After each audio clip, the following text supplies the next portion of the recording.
అందరికీ నమస్కారం. ఈరోజు కథ ప్రేమ ఎంత మధురం, ఎపిసోడ్ 192, తల్లి కొడుకుల సీక్రెట్స్. ఇక స్టోరీలోకి వెళ్తే, 5 ఏళ్ల క్రితం పుట్టిన నీ బిడ్డకు తండ్రి ఎవరో తెలుసుకోవాలని అనుకుంటున్నాను అని అభయ్ అనడంతో కాసేపు మౌనంగా ఉన్న స్నేహ ఆ తర్వాత హఠాత్తుగా ఆ బిడ్డకు తండ్రి ఎవరో నాకు కూడా తెలియదు అని అంది.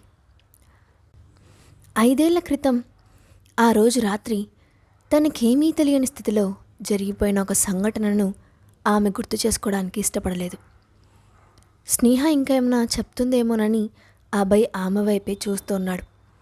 అసలు ఏం జరిగిందో తెలుసుకోవాలని అతనికి ఇంట్రెస్టింగ్గా ఉంది. కానీ స్నేహ మాత్రం ఇక ఆమెకు చెప్పే ఉద్దేశం లేనట్లు సైలెంట్గా తినడం ముగించి పైకి లేచి అభయ్ వైపు చూసి, చాలా రోజుల తర్వాత మంచి డిన్నర్ పెట్టించావు, థ్యాంక్ యూ అని నవ్వింది. అభయ్ పెద్దగా మాట్లాడకుండా పెదవులు సాగదీసి చిన్నగా నవ్వాడు. స్నేహకు కూడా ఇంకేం మాట్లాడాలని అనిపించకపోవడంతో, ఇక నేను కూడా బయలుదేరుతాను అభయ్, ఇప్పటికే లేట్ అయింది, చీకటి పడుతుంది అని అంది. అభయ్ కూడా ఆమెను ఆపాలనుకోలేదు. దాంతో వెంటనే తన మనుషుల్ని పిలిచి మేడంని ఇంటి దగ్గర వదిలేసి రండి అని చెప్పాడు. స్నేహ కూడా పెద్దగా ఆలోచించకుండానే అభయ్కి బాయ్ అని చెప్పి వెళ్ళిపోయింది. అభయ్ ఆమె వెళ్ళిన వైపే చూస్తూ ఏదో ఆలోచిస్తూ ఉన్నాడు. అసలు స్నేహ జీవితంలో ఏం జరిగిందో తెలుసుకోవాలనే కోరిక అతనికి అంతకంతకి ఎక్కువ అవుతూ ఉంది. దాంతో చాలాసేపు ఆలోచించిన అభయ్ వెంటనే తన అసిస్టెంట్ని పిలిచాడు. 2 నిమిషాల లోపలికి వచ్చిన అతని అసిస్టెంట్, చెప్పండి బాస్, నేనేం చేయాలి అని అడిగాడు. అప్పుడు అభయ్, 5 ఏళ్ల క్రితం స్నేహ ప్రెగ్నెంట్ కావడానికి ముందు ఆమె జీవితంలో ఏదో జరిగింది, అదేంటో తెలుసుకోవాలి, ఇన్వెస్టిగేషన్ చేయించి డీటెయిల్స్ తెలుసుకో అని ఆర్డర్ వేసినట్లుగా చెప్పాడు. నిజానికి అతను స్నేహ బిడ్డకు తండ్రి ఎవరో తెలుసుకోవాలని కుతూహలంగా ఉన్నాడు. దాంతో అసిస్టెంట్ తన బాస్ ఆర్డర్ని ఫాలో అవుతూ, ఓకే బాస్, నేను చూసుకుంటాను అని చెప్పి అక్కడి నుంచి వెళ్ళిపోయాడు. కానీ స్నేహ గురించి తెలుసుకోవాలని అబ్బాయికి ఎందుకు ఇంట్రెస్ట్ కలుగుతుందో అతనికి కూడా తెలియదు. దానివల్ల అతనికి ఎలాంటి ఉపయోగం లేదని అబ్బాయికి బాగా తెలుసు. అయినా తన మనసులో వచ్చిన క్యూరియాసిటీని అతను తీర్చుకోవాలని అనుకుంటున్నాడు. మరోవైపు ఇంటికి వెళ్ళిన స్నేహ అలసిపోయినట్లుగా అనిపించడంతో ఫ్రెష్ అయ్యి వెంటనే బెడ్పై వాలింది. అప్పుడు యువన్తో మాట్లాడాలని అనిపించడంతో ముందుగా ఫోన్లో టైం చూసింది. యువన్ భోజనం చేసి గదిలోకి వచ్చి ఉంటాడని అనుకుంటూ, యువన్ మేల్కొనే ఉన్నావా అంటూ మెసేజ్ చేసింది. డే టైంలో మెసేజ్ చేస్తే అక్షయ్ కనిపెడతాడేమో అనే భయంతో రాత్రి యువన్ నిద్రపోవడానికి రూమ్లోకి వచ్చే టైంలో మెసేజ్ చేస్తూ ఉంది స్నేహ. ఆ టైంలో అయితే అక్షయ్ స్టడీ రూమ్లో ఉంటాడని, యువన్ రూమ్లో ఎవరూ ఉండరని ఆమె అనుకుంది. కానీ ఆ రోజు యువన్ అక్షయ్తో పాటు స్టడీ రూమ్లో ఉన్న సోఫాలో కూర్చొని ఐప్యాడ్లో గేమ్స్ ఆడుకుంటూ ఉన్నాడు. నిజానికి చాలాసేపటి నుంచి స్నేహకు మెసేజ్ చేయాలని ఆలోచిస్తున్నాడు యువన్. కానీ ఆ రోజు అక్షయ్ యువన్ను కాసేపు తనతో పాటు స్టడీ రూమ్లో కూర్చోమని, ఆడుకోమని చెప్పడంతో యువన్ కాదనకుండా వచ్చి స్టడీ రూమ్లో కూర్చున్నాడు. అందుకే తన తండ్రికి దొరికిపోతానేమోననే ఉద్దేశంతో స్నేహకు మెసేజ్ చేయకుండా ఆగాడు. సోఫాలో కూర్చొని యువన్ గేమ్ ఆడుకుంటూ ఉన్న టైంలో హఠాత్తుగా ఇన్స్టాగ్రామ్లోని నోటిఫికేషన్ సౌండ్ వచ్చింది. ఆ సౌండ్ విని ఒక్కసారిగా ఉలిక్కిపడ్డాడు యువన్. వెంటనే ఐప్యాడ్లో నోటిఫికేషన్ సౌండ్ ఆఫ్ చేసి కంగారుగా అక్షయ్ వైపు చూశాడు. అక్షయ్ అదేం పట్టించుకోనట్లు తలదించుకొని ఫైల్లోనే చూస్తుండడంతో యువన్ రిలాక్స్గా ఊపిరి పీల్చుకున్నాడు. ఆ తర్వాత నెమ్మదిగా స్నేహ నుండి వచ్చిన మెసేజ్ ఓపెన్ చేసి వెంటనే సంతోషంగా, మమ్మీ, నేను చాలా మిస్ అయ్యాను, ఇప్పుడు స్టడీ రూమ్లో ఉన్నాను అని రిప్లై ఇచ్చాడు. అది చూడగానే అవతలి వైపున ఉన్న స్నేహ ఒక్కసారిగా భయంతో వణికిపోయింది. యువన్ స్టడీ రూమ్లో ఉన్నాడంటే ఖచ్చితంగా అక్కడ అక్షయ్ ఉంటాడని ఆమె ఊహించింది. వెంటనే ఆమె గుండె వేగంగా కొట్టుకోవడం మొదలైంది.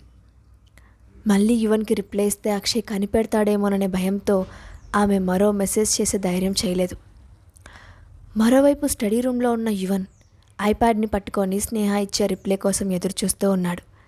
కానీ స్నేహ ఎలాంటి రిప్లై ఇవ్వకపోవడంతో, మమ్మీ ఏం చేస్తుంది, ఇంతవరకు నాకెందుకు రిప్లై ఇవ్వలేదు, మమ్మీ ఈ మధ్య నన్ను ఎక్కువగా మర్చిపోతూ ఉంది అని అనుకుంటూ ఐప్యాడ్ వైపు చూస్తూ బుంగమూతి పెట్టుకున్నాడు యువన్.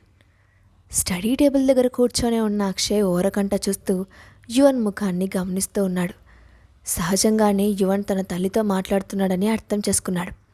అప్పుడు అతనికి స్నేహపై కోపం వచ్చింది. తన కొడుకుతో మాట్లాడుకోవడానికి ఆమెకు టైం దొరుకుతుంది, మాట్లాడడానికి దారులు వెతుకుతుంది. కానీ కనీసం నాకు ఒక మెసేజ్ పెట్టాలని కూడా ఆమెకు అనిపించడం లేదు. ఆమెను కలిసినప్పుడు ఖచ్చితంగా ఈ తప్పుకి పనిష్మెంట్ ఇస్తాను అని అనుకున్నాడు. చాలాసేపు వెయిట్ చేసిన తర్వాత కూడా స్నేహ దగ్గర నుంచి ఎలాంటి మెసేజ్ రాకపోవడంతో యువనిక వెయిట్ చేయలేకపోయాడు. త్వరగా మమ్మీతో మాట్లాడి తనను ఇక్కడి నుంచి తీసుకెళ్లడానికి ఎప్పుడు వస్తుందో కనుక్కోవాలని అనుకున్నాడు. అప్పుడు మెల్లగా తలెత్తి తన తండ్రి వైపు చూశాడు యువన్. అది గమనించిన అక్షయ్ వెంటనే తలదించుకొని మళ్ళీ ఫైల్లో చూడడం మొదలుపెట్టాడు. యువన్ నెమ్మదిగా, డాడీ, నేనిక నా గదికి వెళ్ళనా అని అడిగాడు. యువన్ తన తల్లితో మాట్లాడనుకుంటున్నాడని అర్థం చేసుకున్న అక్షయ్ అతన్ని అడ్డుకోకుండా, వెళ్ళు యువన్, కానీ ఎక్కువసేపు ఆడుకుంటూ కూర్చోకు, త్వరగా నిద్రపో, రేపటి నుండి నీకోసం ట్యూటర్ వస్తాడు అని చెప్పాడు. ఆ మాటకి యువన్ వెంటనే తల ఊపి, ఓకే డాడీ అంటూ స్టడీ రూమ్ నుంచి ఆనందంగా బయటకు వచ్చాడు. అలాగే హాల్లో ఉన్న కార్డ్లెస్ ల్యాండ్లైన్ ఫోన్ను తనతో పాటు గదిలోకి తీసుకెళ్ళి 2 రోజుల క్రితం స్నేహ పంపిన ఫోన్ నెంబర్ను చూసి ల్యాండ్లైన్ నుండి హడావిడిగా నెంబర్కి కాల్ చేశాడు. అటువైపున ఉన్న స్నేహ అప్పటికే స్టడీ రూమ్లో ఉన్న అక్షయ్ యువన్ తనతో మాట్లాడుతున్న విషయాన్ని కనిపెట్టేస్తాడేమోనని భయంతో ఆందోళన పడుతూ ఉంది. సరిగ్గా అదే సమయంలో ఆమె చేతిలో ఉన్న సెల్ ఫోన్ రింగ్ అయింది. దాంతో ఒక్కసారిగా ఉలిక్కిపడ్డ స్నేహ కంగారుగా ఫోన్ వైపు చూసింది. స్క్రీన్పై ఆమెకు బాగా పరిచితమైన నెంబర్ను చూసి ఆమె షాక్ అయింది. దాంతో భయంగా చేతిలో ఉన్న ఫోన్ వైపు చూసి, ఇది అక్షయ్ విల్లాలోని ల్యాండ్లైన్ నెంబర్ కదా, ల్యాండ్లైన్ నుంచి నాకెవరు కాల్ చేస్తున్నారు? నా నెంబర్ కేవలం యువన్కి మాత్రమే తెలుసు, ఒకవేళ యువన్ చేస్తున్నాడా అనుకొని వెంటనే ఫోన్ లిఫ్ట్ చేయబోయింది. కానీ అంతలోనే అనుమానంతో, కానీ ఈ ఫోన్ చేస్తుంది యువన్ కాకుండా అక్షయ్ అయితే అని అనుకుంటూ ఆగిపోయింది. ఆ ఆలోచన రాగానే ఆమె భయంతో ఫోన్ని బెడ్పై పడేసింది. మరి కాసేపటికి ఫోన్ రింగ్ అవ్వడం ఆగిపోయింది. దాంతో స్నేహ ఊపిరి పీల్చుకుంది. కానీ మళ్ళీ ఇంతలోనే ఫోన్ రింగ్ మొదలైంది. మళ్ళీ అదే నెంబర్ నుంచి కాల్ వస్తుండడంతో స్నేహ ఫోన్ లిఫ్ట్ చేయకుండా భయంగా చూస్తూ కూర్చుంది. కానీ ఎన్నిసార్లు ఫోన్ చేసినా స్నేహ కాల్ లిఫ్ట్ చేయకపోవడంతో యువన్ ఆ ఫోన్ వైపు సీరియస్గా చూసి, మమ్మీ నా ఫోన్ ఎందుకు లిఫ్ట్ చేయడం లేదు అని అనుకుంటూ వెంటనే ఇన్స్టాగ్రామ్ ఓపెన్ చేసి, మమ్మీ నువ్వు నా ఫోన్ ఎందుకు లిఫ్ట్ చేయడం లేదు అని మెసేజ్ చేసి దాని పక్కనే సాడ్గా ఉన్న ఒక ఎమోజీని యాడ్ చేసి స్నేహకు పంపించాడు. ఫోన్ వైపు భయంగా చూస్తూ ఉన్న స్నేహ ఆ మెసేజ్ చూసి వెంటనే రిలాక్స్ అవుతూ, అంటే ఫోన్ చేసింది అక్షయ్ కాదు, యువన్ అని అనుకొని వెంటనే ఫోన్ తీసుకొని, సారీ యువన్, ఇప్పుడు కాల్ చేయి, లిఫ్ట్ చేస్తాను అని రిప్లై ఇచ్చింది. దాంతో యువన్ వెంటనే మళ్ళీ స్నేహకి కాల్ చేశాడు. అప్పుడు స్నేహ కాల్ లిఫ్ట్ చేసి ఆత్రంగా, యువన్ అని పిలిచింది. యువన్ కూడా వెంటనే ఆనందంగా, మమ్మీ ఇది నిజంగా నువ్వేనా, నువ్వు నా మమ్మీవేనా అని అడిగాడు. అవును యువన్, నేను మీ మమ్మీని మాట్లాడుతున్నాను, నువ్వు ఎలా ఉన్నావు నాన్న అని ప్రేమగా అడిగింది స్నేహ. నాకు నువ్వు లేకుండా ఇక్కడేం బాగలేదు మమ్మీ, నేను నిన్ను చాలా మిస్ అవుతున్నాను అని ఏడుపు గొంతుతో చెప్పాడు యువన్. తన కొడుకు ఏడుపు గొంతు విన్న స్నేహ కంట్లో నీళ్లు తిరిగాయి. దాంతో ఆమె లోపలే బాధపడుతూ చాలాసేపు మాట్లాడలేకపోయింది. ఆ తర్వాత నెమ్మదిగా తన బాధను కంట్రోల్ చేసుకుంటూ, నేను కూడా నిన్ను త్వరగా నా దగ్గరికి తెచ్చుకోవాలని అనుకుంటున్నాను యువన్, నిన్ను చాలా మిస్ అవుతున్నాను బంగారం, దానికి కొంచెం టైం పడుతుంది, కానీ ఈలోగా నువ్వు ఇలా ఏడిస్తే నేను వీక్ అయిపోతాను, నువ్వు ఎప్పుడూ నవ్వుతూ ఉంటేనే నాకు ఇష్టం నాన్న అని ప్రేమగా చెప్పింది. ఆ మాటలు విని యువన్ వెంటనే కళ్ళు తుడుచుకుంటూ, లేదు మమ్మీ నేను ఏడవడం లేదు, యువన్ బ్రేవ్ బాయ్, ఎప్పుడూ ఏడవడు అని అన్నాడు. నిజానికి తన వల్ల తన తల్లి వీక్ అవ్వకూడదని ఆలోచించి తన ఏడుపు దాచిపెట్టుకున్నాడు యువన్. అది అర్థం చేసుకున్న స్నేహ బాధపడుతూనే చిన్నగా నవ్వి, వెరీ గుడ్ నాన్న, అలాగే ఎప్పుడూ ధైర్యంగా ఉండాలి అని అంది. సరే మమ్మీ, నువ్వు కూడా ఎప్పుడు ఏడవకుండా ధైర్యంగా ఉండు, త్వరగా నన్ను తీసుకెళ్ళడానికి వచ్చేసేయి అని నవ్వుతూ చెప్పాడు యువన్. అప్పుడు స్నేహ, తప్పకుండా వస్తాను, కానీ ముందు నాకు ఒక విషయం చెప్పు. నువ్వు అసలు ఎలా ఉన్నావు? ఏం చేస్తున్నావు? ఇన్ని రోజులు ఏమైపోయావు అని అడిగింది. ఆ ప్రశ్న విని యువన్ ఒకసారి బెడ్ పై నుంచి లేచి కూర్చొని డోర్ వైపు చూశాడు. అక్కడ ఎవరూ లేకపోవడంతో గొంతు తగ్గించి స్నేహతో చిన్నగా మాట్లాడుతూ, మమ్మీ, నాకేం జరిగిందో నాకు తెలియడం లేదు. నేను మెమరీ లాస్ అయ్యానని డాడీ చెప్తున్నాడు, కానీ నిజంగా నాకు ఈ డాడీ గుర్తులేడు మమ్మీ. నువ్వు ఒక్కదానివే గుర్తున్నావు. మనం అమెరికాలో ఉన్నప్పటి రోజులే నాకు గుర్తున్నాయి. నాకు ఈ డాడీ ఎందుకు గుర్తులేడు మమ్మీ? అసలు మనం ఇండియా ఎప్పుడు వచ్చాం అని అడిగాడు. యువన్ చెప్పే ఒక్కో మాట వింటున్న స్నేహకు అంత అయోమయంగా అనిపించింది. అసలు యువన్ ఏం చెప్తున్నాడు? మెమరీ లాస్ రావడం ఏంటి? అక్షయ్ గుర్తుకు లేకపోవడం ఏంటి అని గందరగోళానికి గురైన స్నేహ యువన్ చెప్పేది అర్థం చేసుకోవడానికి ప్రయత్నించింది. యువన్కు తాను మాత్రమే గుర్తుండి అక్షయ్ గుర్తులేడంటే అర్థం ఏంటి? ఒకవేళ ఏదైనా యాక్సిడెంట్ వల్ల యువన్కి నిజంగానే మెమరీ లాస్ వచ్చిందా అని అనుమానంగానే అనుకుంది. యువన్ మాటలు స్నేహ మనసును ఉక్కిరిబిక్కిరి చేశాయి. దాంతో ఆమె హడావిడిగా, యువన్, ముందు నాకు విషయం చెప్పు. ఈ మధ్య నీకేదైనా యాక్సిడెంట్ అయిందా? లేక నీకేదైనా అయిందని మీ డాడీ చెప్పారా అని అడిగింది. స్నేహ హఠాత్తుగా అడిగిన ప్రశ్నలకు ఎలా సమాధానం చెప్పాలో యువన్కి అర్థం కాలేదు.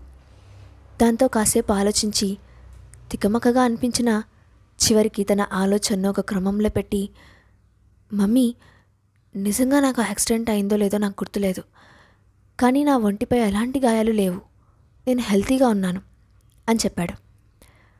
ఆ మాటలు విని స్నేహకు అంత అయోమయంగా అనిపించింది. అయినా ప్రస్తుతానికి యువన్ బాగానే ఉండడంతో తన ప్రశ్నలతో యువన్ను ఇబ్బంది పెట్టడం ఇష్టం లేక, సరే యువన్, నువ్వు బాధపడకు, తప్పకుండా నీకు మెమరీ తిరిగి వస్తుంది, అప్పుడు నీకు డాడీ గుర్తొస్తాడు అని అంది.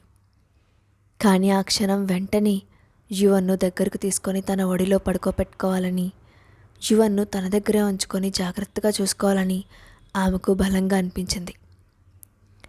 అయినా మళ్ళీ అదే విషయం మాట్లాడితే యువన్ బాధపడుతూ ఉంటాడని అనుకున్న స్నేహ వెంటనే టాపిక్ మార్చి యువన్తో కబుర్లు చెప్పింది. కాసేపు ఇద్దరు నవ్వుకుంటూ మాట్లాడుకోవడంతో చాలా రోజుల తర్వాత ఆ తల్లి కొడుకుల మనసులు తేలికపడ్డాయి. ఇద్దరు మనసులకు ప్రశాంతంగా అనిపించింది. కాసేపటి తర్వాత అనుకోకుండా టైం చూసిన స్నేహ, ఇప్పటికీ బాగా లేట్ నైట్ అవుతోంది యువన్, ఇక నువ్వు నిద్రపో అని చెప్పింది. నిజానికి యువన్కి ఇంకా తన తల్లితో మాట్లాడుతూనే ఉండాలని అనిపించింది. కానీ ఆమె చెప్పినట్లే లేట్ నైట్ అవుతుండడంతో, సరే మమ్మీ, కానీ నువ్వు నన్ను ఇక్కడి నుంచి ఎప్పుడు తీసుకెళ్తావు అని అడిగాడు. ఆ ప్రశ్నకు స్నేహ వెంటనే సమాధానం చెప్పలేకపోయింది. అక్షయ్ కన్ను కప్పి యువన్ను ఆ ఇంటి నుండి తీసుకురావాలంటే మామూలు విషయం కాదు. దానికోసం తప్పకుండా పకడ్బందీగా ప్లాన్ చేసుకోవాలి. అంతేకాకుండా యువన్ను ఆ ఇంటి నుండి తీసుకువచ్చిన తర్వాత ఇక ఆమె హైదరాబాద్లో ఉండాలని అనుకోవడం లేదు. వెంటనే అక్కడి నుండి దూరంగా వెళ్ళిపోవాలని అనుకుంటూ ఉంది. కానీ వాటి కోసం ఆమె ఇంకా ఎలాంటి ప్లాన్ చేయలేదు.